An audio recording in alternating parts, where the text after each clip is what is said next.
And welcome back to Let's Play Paper Mario Thousand Year Door. Last time we finished Chapter 7. And this time we're starting the Chapter 7 Troubles. And we first up have to do the second longest trouble in the game, if I'm not mistaken. The only one that takes longer, I think, is in the epilogue chapter, sort of, if you want to call it the epilogue chapter, where you have to basically go to floor 50 of the Pit of 100 Trials, which takes about an hour, half an hour to an hour, depending on how many movers you get. But that takes a while. This time, we are going to be doing Gold Bob's Trouble, and I'm not sure how much else we'll be able to actually get through, because Gold Bob's Trouble is long. It'll probably take all episode. Tonia, who's right here, her quest takes about 5 minutes.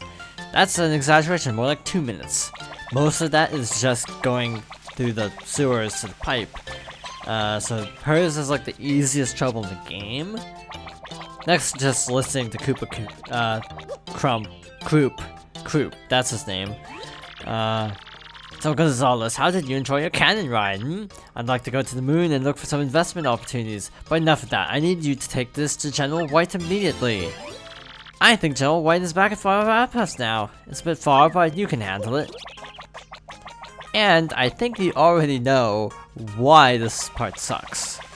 I'm fairly certain it's pretty evident why this part sucks. General White took a good 10-20 minutes to track down. Like if you just go straight through, not worrying about all the troubles along the way, it'd probably take a good 10-20 minutes. So you can bet that General White will yet again not be easy to find. Also, one thing about the Magic Koopas in this game, they shoot magic at you, but they don't teleport, so that's one thing that I'm actually glad didn't return from Yoshi's Island, because teleporting sucks. Also, before I actually forget, we got a lot of badges now. We got a lot of badges. These are all the badges that were from Dazzle. Some pretty good stuff in there too. Also, I googled it. Apparently, because I've never done this, someone actually found out that the max level in this game is 99, and the original max level was 30. So that's pretty good. Oh shoot! Did not mean to spin jump there. Basically, you can have almost, I think, about like 170 HP and FP, and like close to 100 BP. So that's pretty good. That's overkill if you ask me. In any case, let's go to Far Outpost, which again, we'll have to do the little road dance that we've been having to do to get to Far Outpost. And by dance, I mean navigating all the crud along the way. Case in point, yeah, let's just hightail this. Actually, no, this works out because we have not actually shown off the last star power. That was me warming up, by the way. To do this power, all you have to do is button mash like crazy. There's nothing more to it. That is it. It is literally just mashing A. It is the second. Okay, I'll actually have to see. I don't remember how much this actually does, to be honest. This last button mash is actually kind of tough. You are in the timer. 15 damage, which is only rivaled by Art Attack, and arguably it's easier to execute than Art Attack, so it's a pretty good move. Unfortunately for us, because we finished off the X-Naut Fortress, we actually don't really have a good leveling spot anymore because the only really good leveling spot in the game is, well, for us right now, would be the X-Naut Fortress, and that's in Smithereens. So unfortunately, we really can't get levels easily.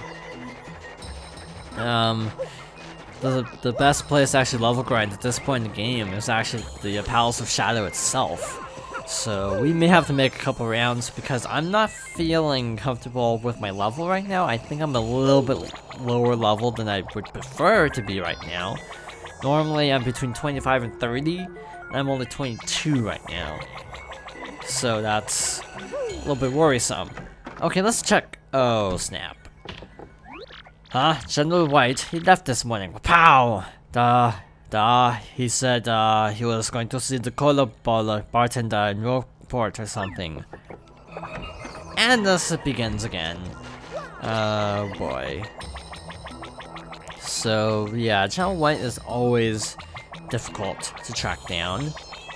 So that's swell, I suppose. I'm not gonna cut this just because. I'm doing it out of spite, actually. Not cutting. Because here you will actually get the real experience of what it's like to do Chapter 7. Because I think I did cut out some of it before. Those guys are the hardest to dodge because they're usually going to be behind the trees. And it's kind of hard to see something that's behind a tree. So yeah, kind of a problem. So the easiest way back to where we want to go is just use this pipe. Also, the reason why our coin count is so low is because I also bought a bunch of Pianta coins off screen. Reason for doing that will be apparent next episode, where we will be finishing off the troubles and also showing off the Pianta parlor, since we have to go to the Pianta parlor anyway. I have no clue when I'm gonna squeeze in Grifty, to be honest. The guy on the roof. I have no clue because I would like to do it next episode, but I'm not sure if we'll have enough time to sit through. I counted 16 stories. That's kind of a lot, to be honest. Also, we haven't actually seen Luigi for a while. I've known... just get to the point. I was the kind of guy that would bonk people for smiling funny, so he turned out to be a fine Bob-Omb. Though he never cleared that wanderlust. I'm pretty sure he said he was off to Glitzville. I go pretty far back with the guy who runs the juice shop there too. That's funny. So actually Luigi's up here, but we will be talking to him next time when we just do all the remaining stuff. Today is just General White, basically. Tunnel vision for the win. Okay. I'm pretty sure this is actually shorter than the main quest. I'm pretty sure you actually only have to make 2 or 3 passes, and instead of literally revisiting an area from every chapter, because you know Pellberg, Bogley Woods, Glitzville, Twilight Town, Keelhaul Key. That's literally every chapter, other than 6. But you go to Poshley Heights to see Gold Bob in the first place. So yeah, this is actually considerably shorter. I'm not saying it's fun, I'm just saying it's shorter. Clarification. So, also off screen, a few episodes ago, I actually did the Glitzville fights, so we are actually the champion once more. I actually should show that off, shouldn't I? Down here. Also, there's a champ's belt. I also bought the second Super Luigi book, in case you were wondering.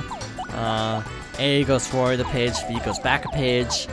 There are 5 in total, but we can't actually buy them all yet. If I'm not mistaken, I think we actually have to beat the game. General White, he pounded 3 white chocolate coconut mochas and bolted. He drops in every once in a while. Hey, and you know that lady in the black dress? I think General White has a thing for her, but that's just my gut talking. Okay. Oh, and now that I think of it, General White said he was going to Far Outpost soon. But first he had to meet Gold Bob. Shoot. The problem is, Gold Bob was the one who gave us this favor. So we could have just not accepted it, and hypothetically speaking, Gold Bob would have been able to deliver it to the Admiral anyway. So this is kind of a useless quest, to be honest. not useless in that, oh, you don't have to do it, it's useless in that, well, technically, it would have gotten done, hypothetically speaking, regardless of if Mario had gotten involved or not. So we actually know his next two stops, which are Far Outpost and Posse Heights, and I'm pretty sure you can guess which of the two he's actually going to be at. It's the repeat. Yeah, I'm not sure why they figured that doing this once was fun, so let's just do it twice. Because it's not fun, it's just tedious. Okay, oh shoot, that was the wrong pipe. I want to go down the other pipe. Oh well. So basically, we only have, after this, 5 troubles left. 3 can be done this chapter, 3 can be done next chapter. So basically after the next 2, there are no more troubles until we actually beat the game. Which is actually nice if you ask me, because that gives you a reason to keep playing after you finish the game. Replay value is always appreciated by myself. I'm like one of the few that really feels this way, but I actually value post-game stuff a lot in games. Like, having a good post-game matters to me as much as having a good story, because it's really, like, it's better for the game to keep you coming back for more, rather than just giving you a really good couple hours in the story, I suppose. Also, this playthrough is taking a lot longer than my average playthrough because it's a let's play, to be honest. Oh, Gonzalez, General White was just here a moment ago, but you had the thing I want to give him. What a rotten bit of luck. So let's head back to our outpost. That General White is a fine Bob-Omb, but he does tend to wander. And once he's asleep, it's near impossible to wake him up, don't you know? I told him to stay out and awake, so get over to Far Outpost. Sorry about that. Should be sorry. Okay.